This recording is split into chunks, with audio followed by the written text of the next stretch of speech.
Marsu, tu pues, va falloir aller à la douche. Hein. Et en plus, ton empreinte carbone, elle va prendre cher. Hein. Ouais, je vous avais promis la dernière fois l'empreinte carbone des douches. Parce que en fait, c'est pas quelque chose qui est forcément très simple. Et en plus, c'est l'occasion de faire un titre putaclic, donc c'est cool. Alors, donc le truc, c'est que je peux pas vraiment vous donner un chiffre. C'est un peu comme la voiture ou l'avion en fait. Ça dépend énormément de votre consommation, de combien de temps vous prenez votre douche, tous les combien, etc. Donc, en fait, comme je peux pas vous donner les chiffres, eh ben, je vais vous donner le calcul.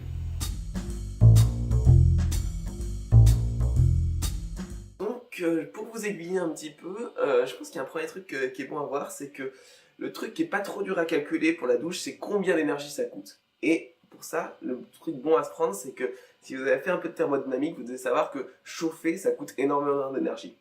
Donc, a priori, en première approximation, on peut dire, voilà, l'essentiel de l'énergie d'une douche, ça va être l'énergie pour chauffer l'eau. Et donc là, vous pouvez essayer de faire le calcul vous-même. Vous dire, voilà, combien d'énergie il faut pour chauffer de l'eau de votre douche. Et ça, si vous avez fait un peu de physique, vous devriez y arriver par vous-même. Donc je vais vous laisser 5 secondes pour faire pause et pour faire le calcul par vous-même. Voilà, 5, 4, 3, 2, 1, top. Donc ce calcul, en fait, on peut le diviser en deux parties.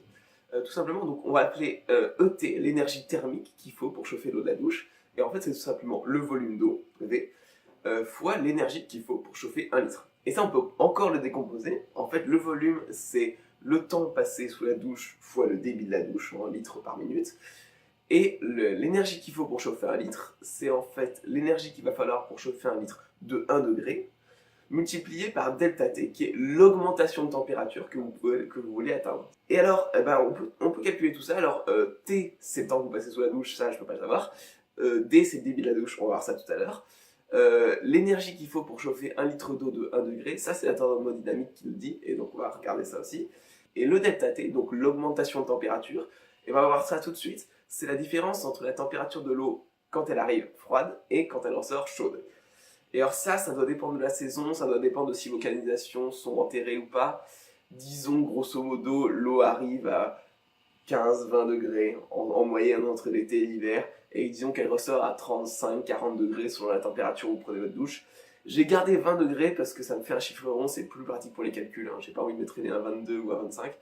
Donc voilà, donc disons que le delta T c'est 20 degrés. Vous pouvez retravailler là-dessus aussi. Donc ça c'est l'augmentation de température qu'on va atteindre. On va s'intéresser maintenant au facteur thermodynamique, qui est l'énergie qu'il faut pour chauffer un litre d'eau de 1 degré. Alors ça, peut-être que ça a popé dans votre tête, il y a un truc qui s'appelle la calorie. La calorie, c'est une unité de mesure d'énergie. Une calorie, avec un petit c, c'est l'énergie qu'il faut pour chauffer 1 gramme d'eau de 1 degré. Et ça vaut 4,18 joules. Voilà, donc ça, c'est un fait. Et donc, pour chauffer 1 litre c'est 1000 millilitres d'eau, et ça fait 1 kg. Voilà, 1 kg, donc 1000 grammes. Donc, pour chauffer 1 litre d'eau, il faut 1000 calories, donc il faut 4,18 fois 10 puissance 3 joules. Voilà, bon, ça, c'est fait.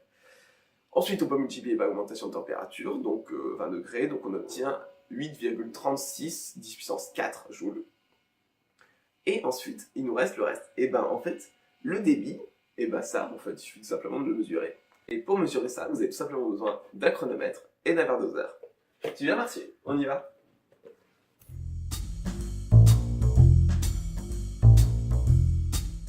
Alors, chose promise, chose due, on est dans la douche, je lance le chronomètre. On va mesurer entre 10 secondes et 20 secondes, on va voir en 10 secondes comme ça combien de litres on récupère. 10, 7, 8, 9 et 10. Voilà.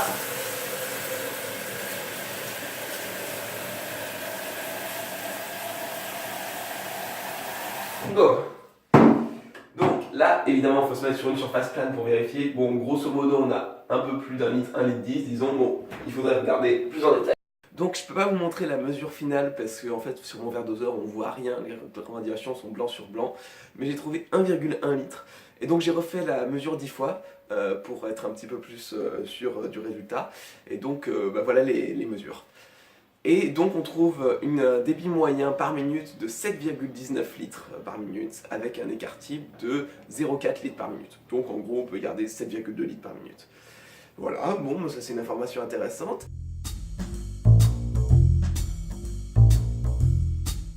Donc maintenant, si on reprend notre calcul, on a l'énergie thermique qu'il faut pour chauffer l'eau de la douche, c'est le temps passé sous la douche, fois un débit de 7,2 litres par minute, multiplié par 4,18 10 puissance 3 joules nécessaires pour chauffer 1 litre d'eau de 1 degré, multiplié par 20 degrés d'augmentation de température souhaitée. Et bien en fait c'est intéressant parce que du coup là on obtient l'énergie égale le temps fois quelque chose, et quand l'énergie égale le temps fois quelque chose, ce quelque chose c'est la puissance. Donc en fait ce qu'on a calculé là, et il reste le temps à calculer, mais ce qu'on a calculé là, c'est la puissance nécessaire pour chauffer la douche. En gros c'est la puissance de votre douche, la puissance thermique de votre douche. Enfin la puissance plutôt de la chaudière qui est derrière, si elle devait chauffer en direct. Voilà, et ben ça en fait on fait le calcul, et là on trouve donc 6,010 puissance 5 joules par minute. Bon alors les joules par minute c'est pas du tout intéressant comme unité, en fait il nous faut des joules par seconde. C'est facile, on divise par 60 et on trouve 10 puissance 4 joules par seconde, en gros 10 kW.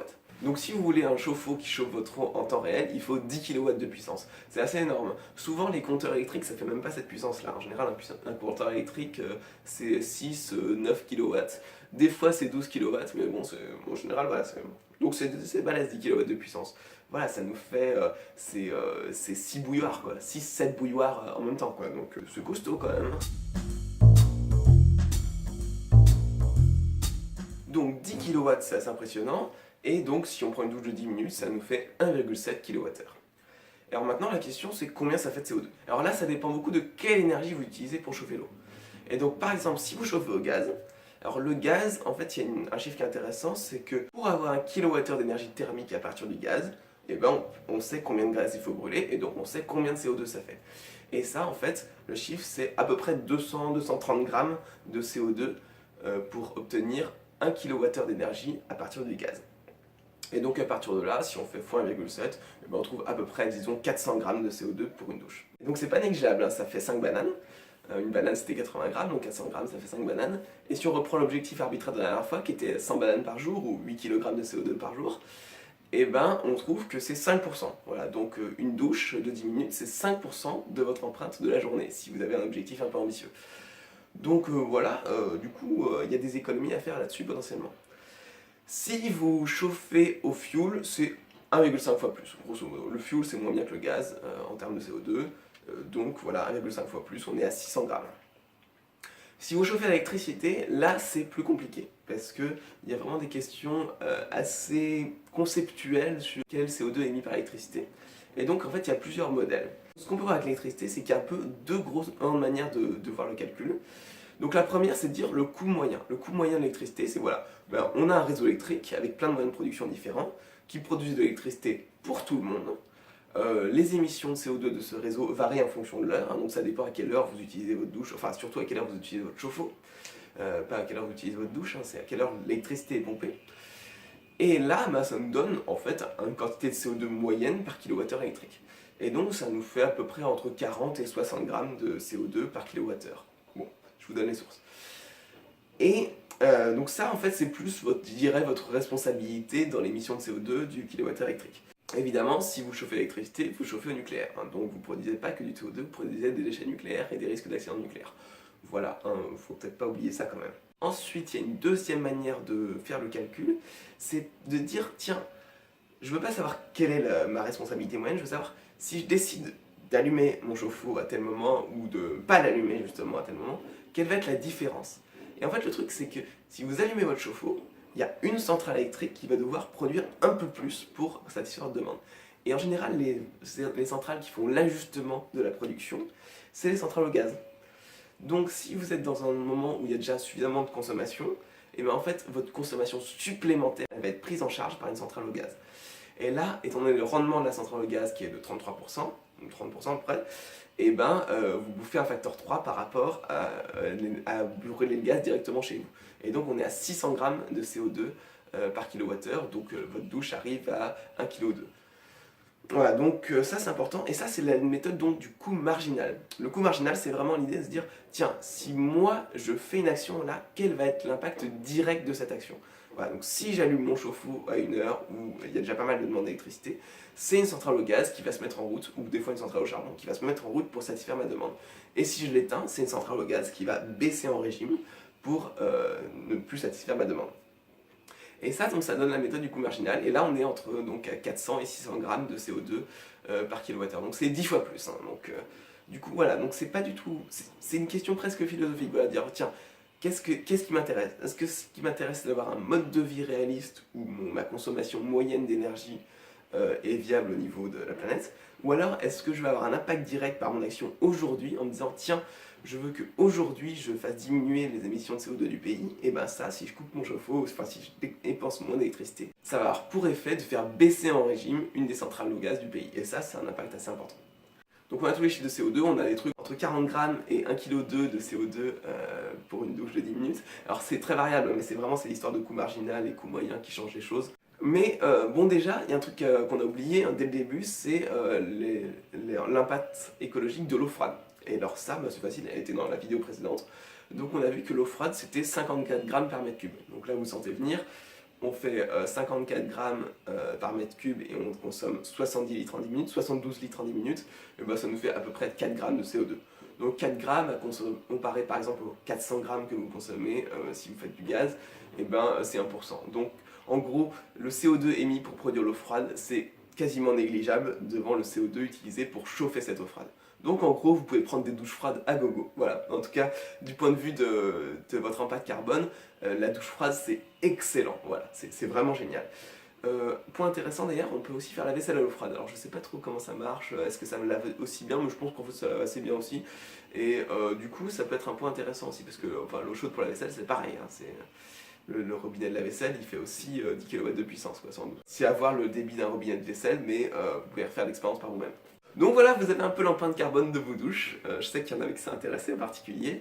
Voilà, puis c'était vraiment l'occasion de faire de la physique et de la thermodynamique. Moi en fait j'avoue j'aime énormément la thermodynamique, voilà, je sais je suis bizarre, mais j'aime énormément la thermodynamique, c'est comme ça. Voilà, c'est la fin de cette vidéo, j'espère que ça vous a plu. Si jamais vous voulez faire l'expérience par vous-même et mesurer le débit de votre douche, je suis hyper intéressé pour avoir vos résultats. Notamment s'il y en a qui ont des douches écologiques qui ont un débit réduit. Moi je pense que j'en ai pas, donc si ça se trouve le débit est fortement réduit et ça peut être assez intéressant comme concept. Donc voilà, donc s'il y a des gens qui ont ça, faites l'expérience, mettez dans les commentaires le résultat de combien vous trouvez comme débit de douche.